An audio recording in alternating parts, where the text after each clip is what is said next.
been living in. And if you do not want to see me again, I would understand. I would understand. Thank you, everyone, for joining us. We'll be starting in just a moment. We've had thousands and thousands of people sign up today, so we're going to wait about a few minutes, and then we will get started. Thank you for your patience while we fill up the waiting room. Everyone I know has got a reason to say, to put your past away. I wish you would step back from that ledge, my friend. Cut the ties and all the lies you've been living in. And if you not want to see me again, I would understand. All right, looks like we've had well over a couple hundred people signing in. We'll get started here in just another 15 seconds or so. Give people a chance to settle in. I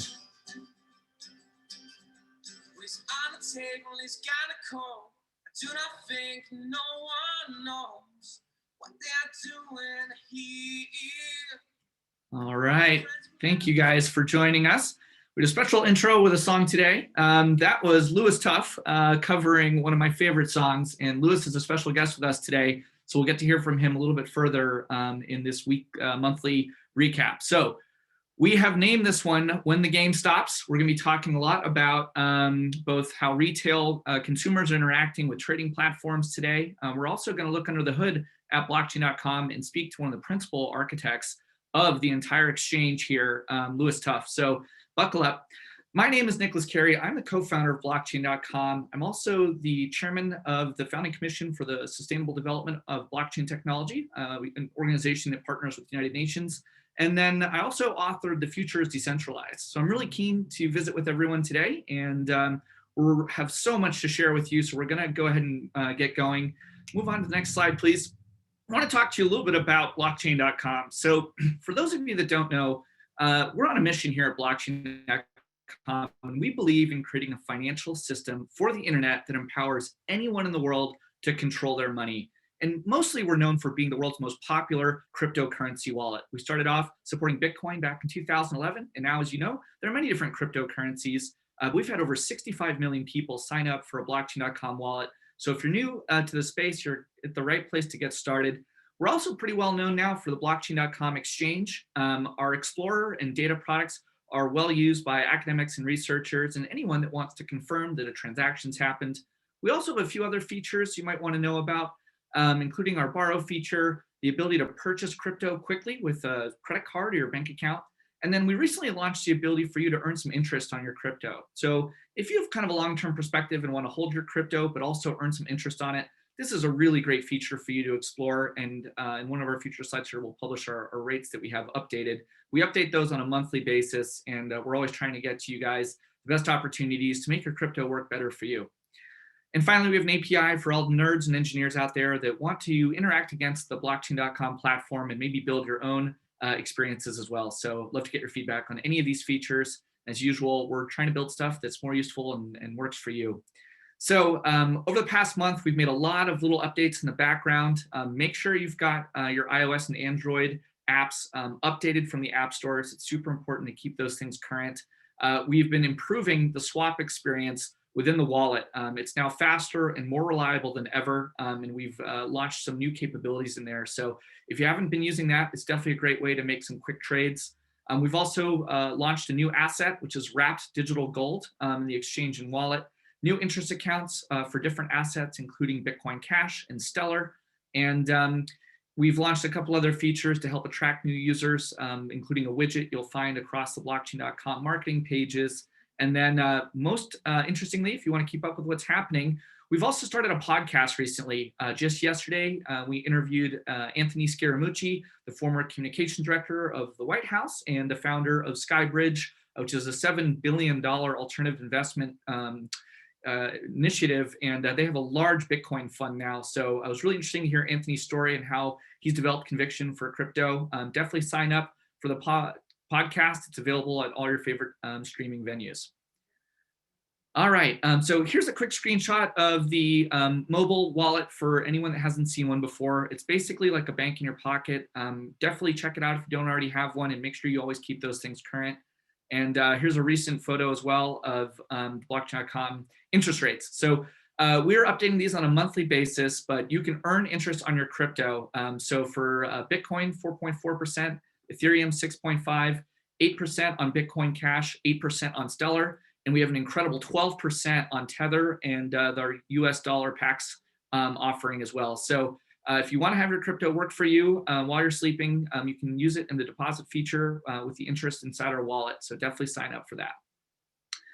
And then finally, the blockchain.com exchange has seen record traffic over the past 30 days. And one of the main teammates that's responsible for making sure that venue is reliable will be joining us later in the presentation today. So we'll get to pick his brain on all the challenges of running that. We have made a lot of improvements to this. We're always making new ones, and we really need your feedback to keep building and innovating here, but we're really excited to have that offering for you as well. Okay, last month, we covered the market outlook. We did some on-chain insights, and we had a special guest, the Chief Strategy Officer and Head of Markets here, Charlie Magera. So anytime you miss one of these, you can always find it again on Facebook and also on YouTube, where we publish it afterwards. So if you just missed a detail, or want to go back over something, all of the monthly market recaps are available on our YouTube channel for consumption at a later date.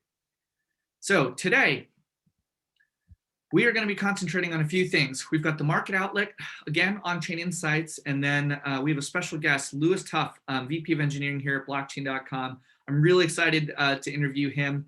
It was his song you heard at the beginning today. Lewis has also got a channel on Spotify, so if you want to pick up and listen to some of his music, he'd probably be appreciative of some of those streams as well. So without further ado, I'm going to pass it on to Dr. Garrick Heilman. Dr. Garrick Heilman is the head of research here at blockchain.com. He's one of the foremost economists and is regularly asked to share his perspective across a bunch of media outlets, including the FT, the BBC, CNBC, Wall Street Journal, and many more. He also taught the first class on blockchain technology at the University of Cambridge and has authored a load of leading research on cryptocurrencies, markets, and alternative assets. So we're very lucky to have Dr. Garrick Heilman with us today. So hi. Hi, Nick. Thanks so much for the introduction, and looking forward to especially getting to Lewis's conversation with Lewis. But let's quickly review the markets here and what happened in January. I don't think anyone here on this call is unaware of how well crypto has been performing over the last few months. Started this year off very, very strong. Bitcoin up 14% and Ethereum up a whopping 77%. Huge gains. There's a lot of excitement around the addition of Ethereum futures in Chicago markets, what's happening with ETH 2.0 and DeFi, of course. All of those things are combining to push Ethereum into record territory, and it continues just yesterday setting new record highs. Bitcoin also up here in February. If you look at traditional markets, it's a different story. Gold down 2%, stocks down 1.1%. Bonds down pretty significant for long-term bonds, 3.6% in January. So we are starting to see some concerns around valuations, a loss of momentum, and the dollar is stabilizing as a result. You're seeing some risk off the traditional markets, and the dollar picking up a bit, almost gaining 0.75% in the month of January. And you look at like what's happened with crypto over the last 12 months, 2 years. I mean, it's just phenomenal. For those who take a more medium-term view and who are concerned about trying to time the volatility, crypto up 250%, Bitcoin up 250% last 12 months, 849% the last 2 years. Ethereum up an even more impressive, almost 600% in the last year, and over 1,000% in the last 2 years. Other markets have done well, except the dollar during that time as well, but there's just no comparison. And this story of decentralized finance and decentralized assets, censorship-resistant assets, is really getting a big push, especially with what's happened in the last week. So we saw, of course, Elon Musk tweet out what I think is going to be one of the more notable tweets in crypto's history. In retrospect, it was inevitable after he changed his profile to match Jack Dorsey and other other tech leaders with having kind of Bitcoin as the flag of technology. That was pretty significant. We haven't, I think, had any firm confirmation that Elon or Tesla is actually buying crypto yet, but certainly Elon has come out in a major way supporting Bitcoin in the crypto space, especially in light of what's happened here with Wall Street Bets and GameStop and the stoppage in trading of GameStop and other stocks both last week and this week on platforms like Robinhood, Cash App. It really, I think, is pulling the curtain back on the structure of the financial system of trading markets. This structure is not anything that's new, but I think it has not been as visible how there are opportunities for censorship, stopping the music, stopping the game, so to speak, on these traditional markets. And this is really, as we blogged yesterday, a almost perfect advertisement for DeFi, for Ethereum, for Bitcoin, and for crypto as a whole, where there is censorship resistance, where there is transparency, where there is 24/7 markets. I mean, you couldn't ask for a better advertisement. And not surprisingly, crypto has done very, very well in the days since this firestorm has really developed. The title of this month's outlook, when the game stops, I think also references kind of this broader theme that, we've had a lot of the same old kind of mechanisms for managing markets, managing the economy for years, for decades now. And I think for many people, it's starting to become more clear that this is just not working. This is not what the future should look like. And the curtain, where you peer behind it and see there's a Wizard of Oz who's not really as magical as many people thought, that's starting to become more visible. We think people are going to be drawn more and more to crypto based on last week's events. So, and we also wanted to highlight an important product that we really care a great deal about. And I think we're one of the last companies standing that really highly prioritizes a web wallet. And the reason I wanted to mention this in the context of the GameStop story is, and also news coming out of India that there might be a crypto ban. There are real points of control and choke points for shutting down trading activity, and app stores are certainly one of those kind of avenues of control that countries or governments can pursue. And the web wallet is more accessible for many people around the world, potentially, especially in an environment where there might be a significant crackdown. So we just wanted to kind of highlight that this product, which is one of the key differentiators for blockchain.com, we think is especially made more relevant by some of the censorship and trading halts we saw recently and some of the proposed bans that we're hearing more about. And we're going to continue to invest heavily in our web wallet and making sure we have the most open and accessible crypto asset platform in the space. So just to transition now to our Bitcoin on-chain insights section before we get to the conversation with Lewis, let's talk about what happened on chain this past month. We saw an increase in the number of transactions month over month, 3% gain, number of payments, and we'll talk more about the difference here in a second between transactions and payments. This is an important point to understand for those watching the data. Payments went up 8.7%. Our company's share of transactions declined slightly from 36% to 35%. Still a really extraordinary figure and a real vote of confidence in how many people trust blockchain.com to process crypto transactions for them. We're seeing hash rate grow up 9% in January. It has lagged a bit, the price run up, but it is growing as more hardware comes online. There's always especially in a pandemic where there's chip shortages, there can be a lag in hash rate catching up with price movements, but we expect that to continue to follow price in the months to come. Difficulty, of course, going up, and addresses and fees, of course, as more people use this, fees rise as well, up to on average $11 a transaction in the month of January from 7 in December. So this point about payments and transactions, I think, is really important. So a lot of people will look at transaction data and say, oh, the number of Bitcoin transactions look flat. The same number of people are using crypto, or it's not seeing the actual real world use that would justify this price increase. But if you look at payments, which can be batched into an individual transaction, so lots of individual payments kind of lumped together in a transaction, which has become more common, you'll see a steady rise in those payments, suggesting there is more real activity occurring on the Bitcoin blockchain that isn't captured by that transaction data. That's that dark line on the bottom, which looks relatively flat.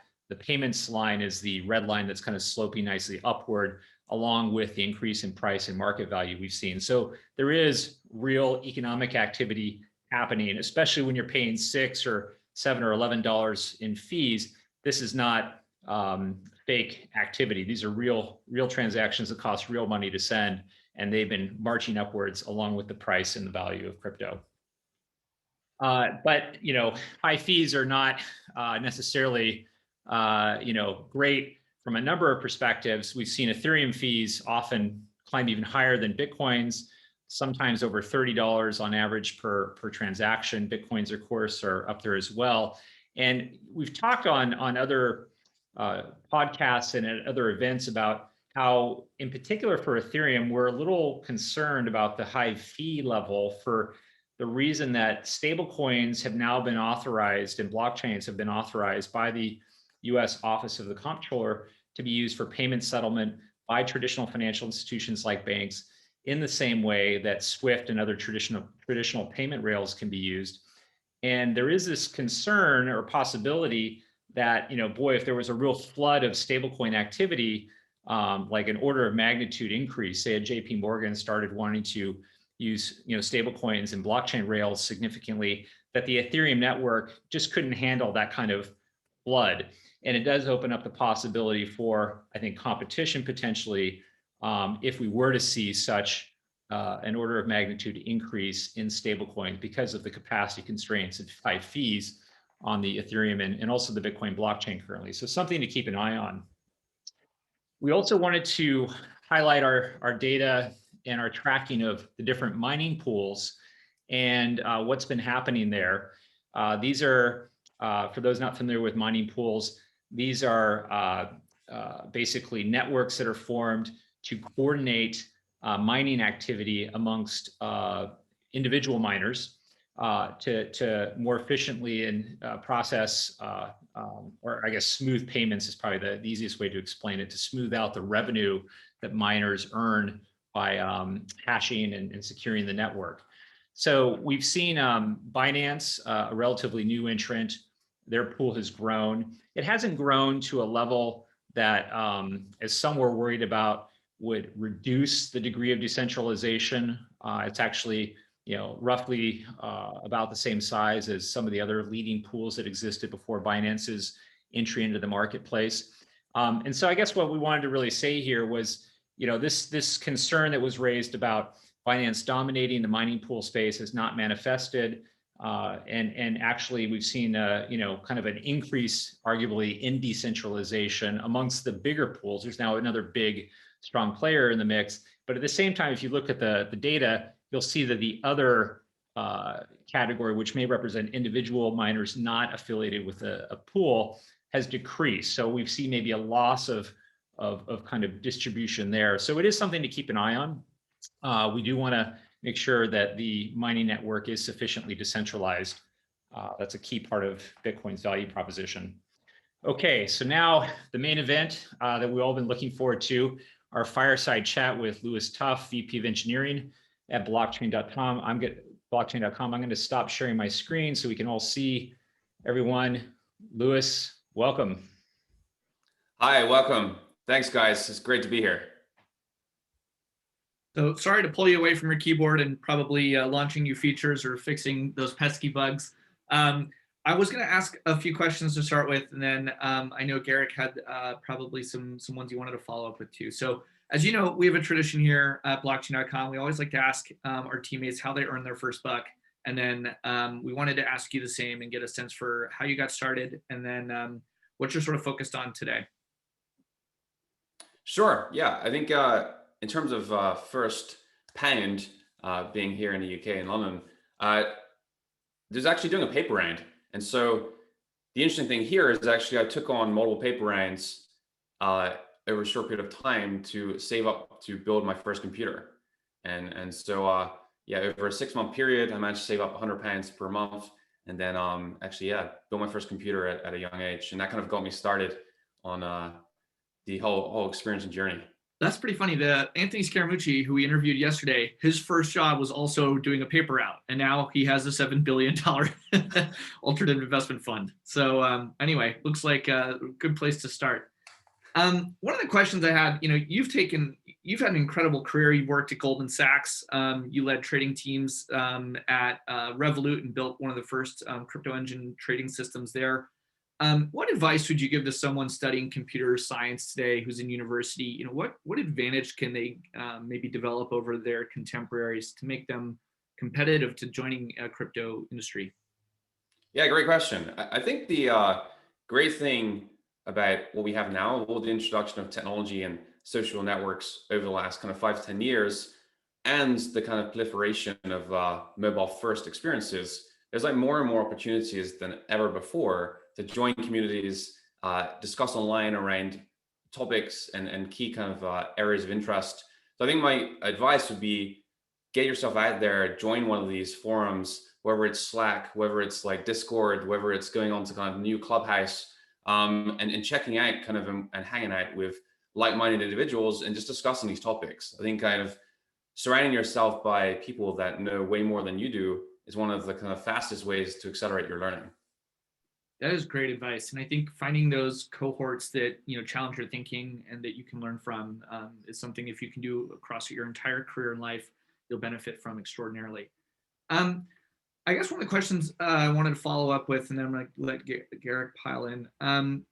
In crypto, it seems like we're always having to build stuff that's like, we have to do it ourselves. And I guess if you had like a magic wand and you wanted to inspire some like young entrepreneur to go build something that would be useful for crypto companies, what would be something you wish you could pull off the shelf that like a lot of other firms could probably take advantage of instead of having to build things that are sort of unique just to us?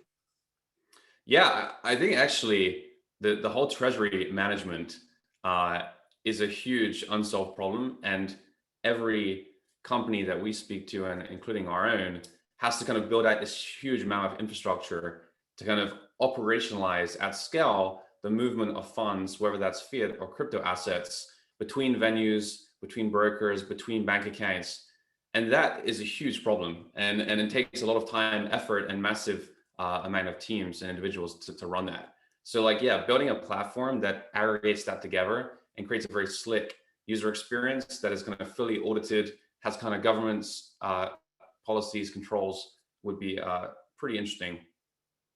All right, you heard it here first, entrepreneurs out there. Lewis is your first building. customer. All right, we'll pass it off to Garrick here. I know you had a bunch of questions. Thanks, Nick. Lewis, so I really wanted to start with your time both in crypto and comparing it to your time outside of crypto, and what's similar and what's different. Coming from Revolut and these other companies, you've worked in traditional big companies, a challenger bank, and now crypto. I think you have a really interesting perspective on kind of those 3 different kind of arenas, and would love to hear what's similar and what's different across those. Sure, yeah. I think the big thing for me, and one of the reasons why I jumped into this space, is that in my previous roles and in previous companies, you're always kind of building within the constructs and confines of existing frameworks and existing institutions that have been built over many, many, many years and many decades in some cases. And so you can innovate within that, and you can reconfigure and create a new permutation. But I think the great thing about our space is that we are trailblazing. There's like no precedent, there's no path and road to follow. And we are truly able to kind of like flip everything on its head and start from scratch and think, actually, is the product that exists today really the best solution to the problem we're trying to solve? Or can we try an alternative measure and come up with a better result? I think for me, that's a super exciting challenge. And it's one where, yeah, for anyone that's kind of a builder, an original thinker, problem solver, it's a great space to be in, because no longer are the rules of the existing economy a constraint. That's awesome. shifting to maybe a topic that gets to some of the unique challenges to crypto, we have these kind of adoption cycles in crypto. There's been at least 3, possibly 4. We're going through one right now where a tsunami of market activity and new users come into crypto. We saw one, of course, in 2017, and then lesser ones arguably in 2013 and maybe 2011, if that sounds about right, Nick. And I just wanted to ask you about these cycles that seem semi-unique to me to crypto, where you have these year or 2-year troughs of activity, things are kind of relatively quiet, and then this explosion, and what kind of challenges that creates for folks like yourself building the plumbing, the infrastructure.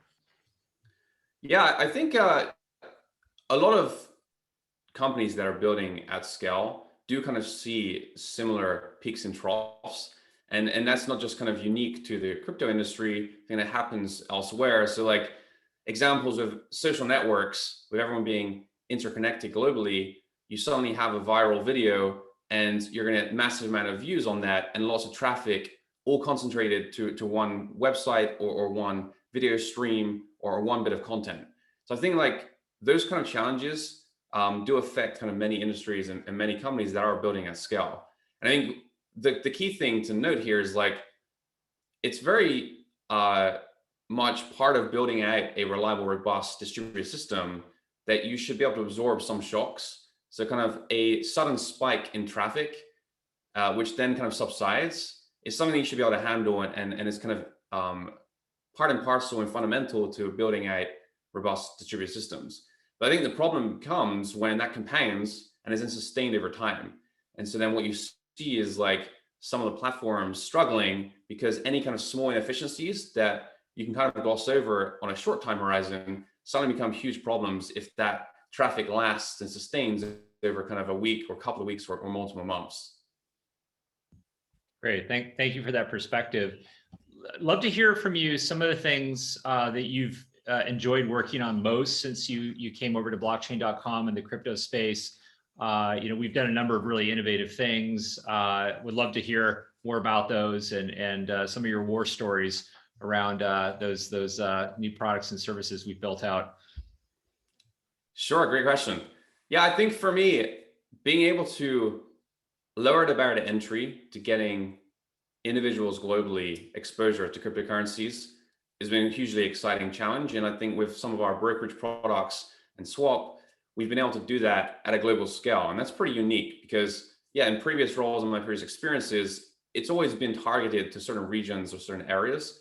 Here, we have this global user base, and with that comes a global set of problems. And so specifically, if we hone into like the brokerage products, often people forget that the first step to using that product is onboarding and going through KYC.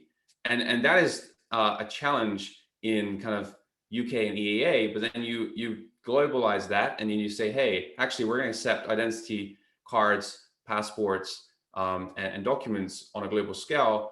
You suddenly have countries with still paper-based, handwritten identity cards that become very problematic when you're trying to automate and create a systematic system for being able to get people through the funnel as fast as possible.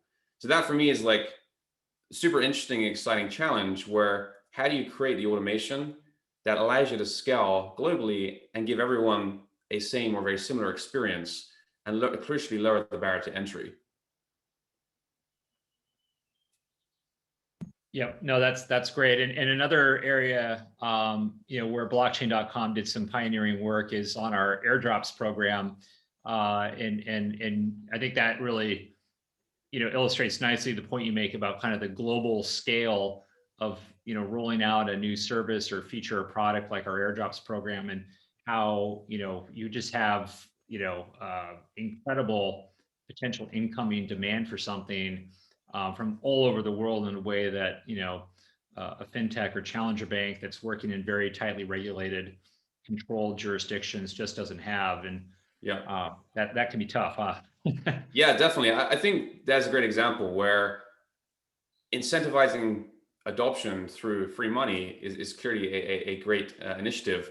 And we saw huge volumes of customers flocking to our platform.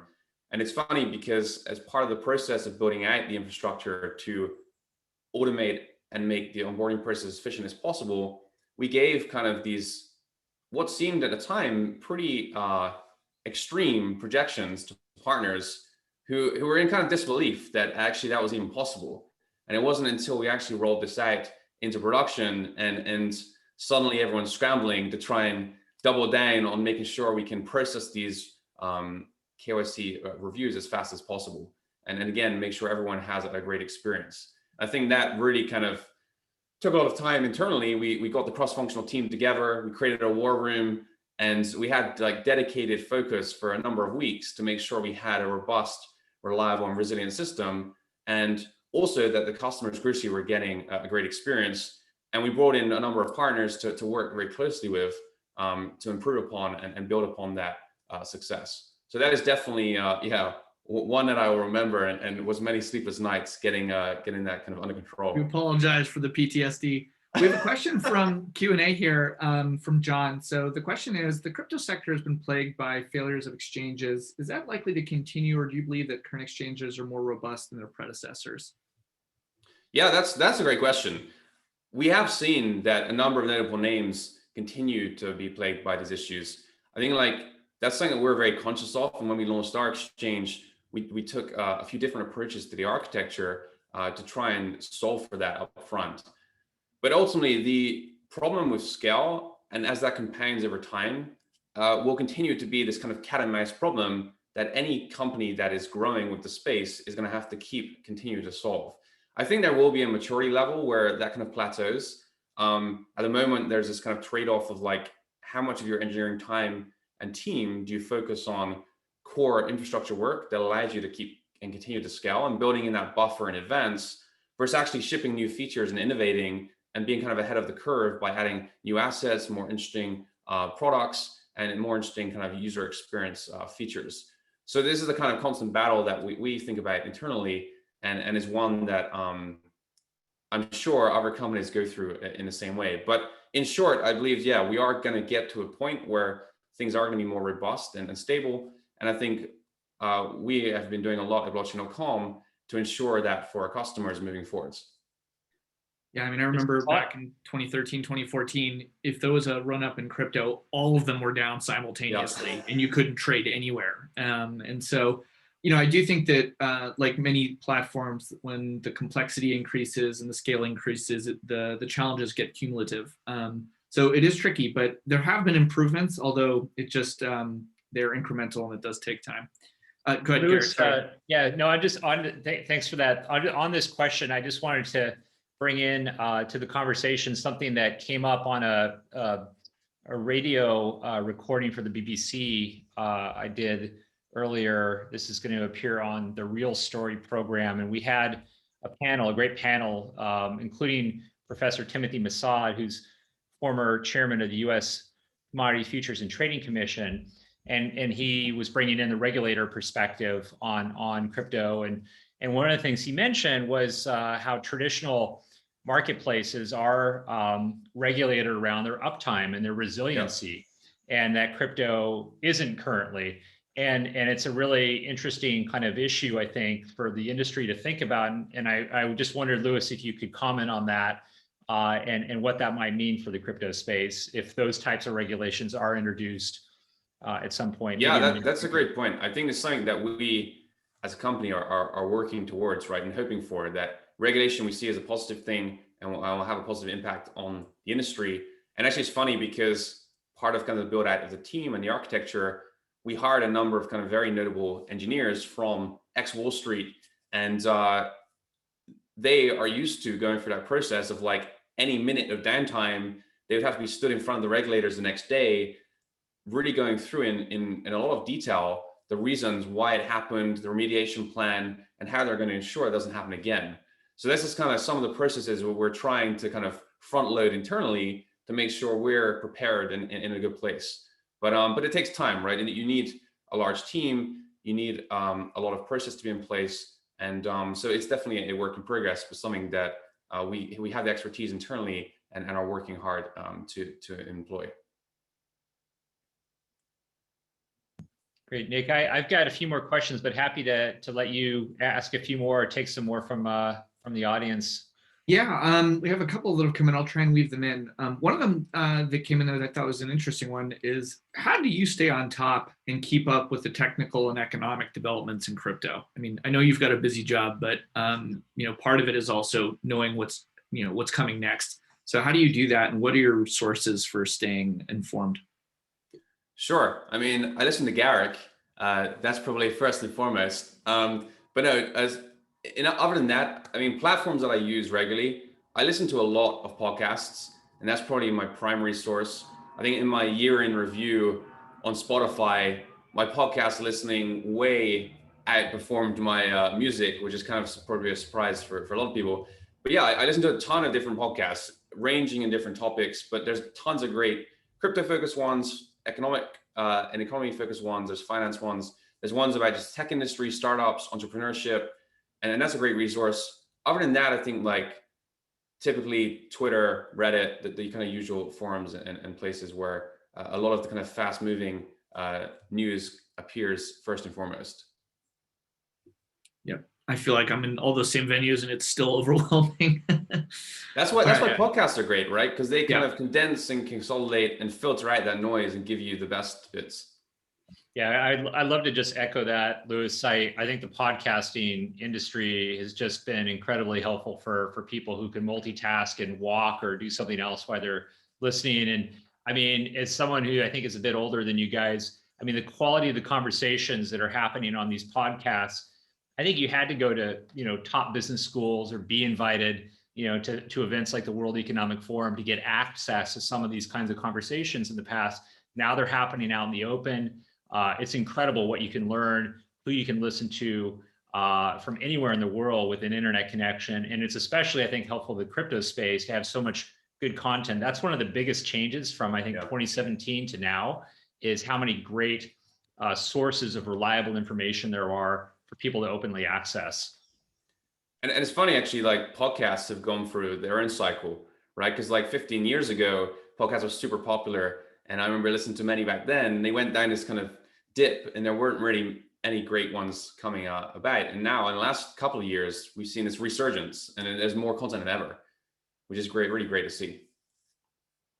Yeah, we try to link to some of our favorite podcasts as well as some of our favorite items that we're reading at the end of each of our monthly outlook. It's the what we're reading, listening to, and watching section. So if you're looking for suggestions from myself and the team on what we find most interesting, that's our clippings that we like to share with everyone.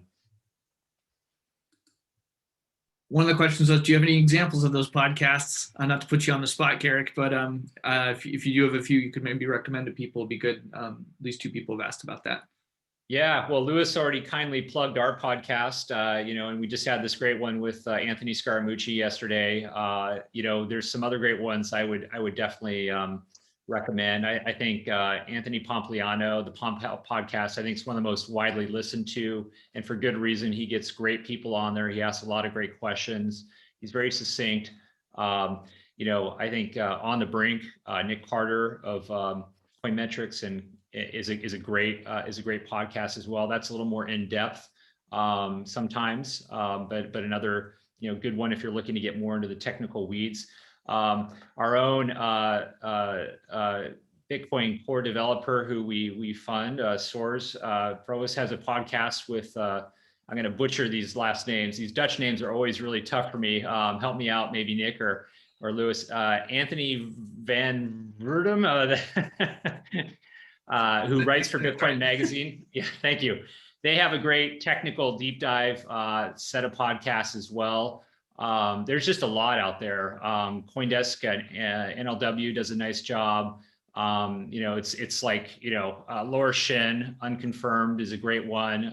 There's so many now. It's actually, like a full-time job to try to stay up with the crypto podcasting content, information overload, right? But you can pick and choose. You see what's coming, and I want to hear this person who I'm curious about.